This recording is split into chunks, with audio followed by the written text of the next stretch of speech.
মঙ্গলবার মধ্যরাতে প্রবল বৃষ্টি, বুধের সকালেও মেঘলা আকাশ।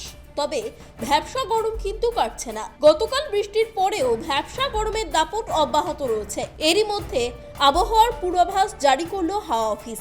শুক্রবার থেকেই ফের চড়বে তাপমাত্রার পারদ। সপ্তাহান্তে তাপমাত্রা 3 থেকে 4 ডিগ্রি সেলসিয়াস পর্যন্ত বৃদ্ধি পাওয়ার সম্ভাবনা রয়েছে।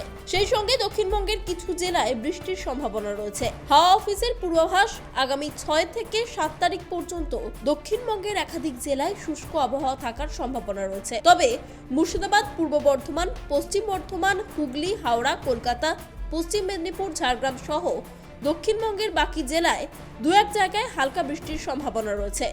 আবার বীরভূম, মুর্শিদাবাদ, নদিয়ার মতো কিছু জেলায় বৃষ্টির সঙ্গে ঘন্টায় 40 থেকে 50 কিলোমিটার বেগে ঝোড়ো হাওয়া বইবে।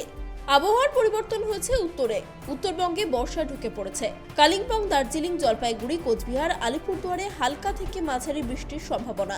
ঝড় হতে পারে উত্তর দিনাজপুর ও জলপাইগুড়িতে। ভিজবে উত্তরের প্রায় সব জেলায়। উত্তরবঙ্গের সবকটা জেলারই অধিকাংশ স্থানেই বৃষ্টিপাত হওয়ার সম্ভাবনা আছে এবং দক্ষিণবঙ্গের সবকটা জেলার অনেক স্থানে বৃষ্টিপাত হওয়ার সম্ভাবনা আছে।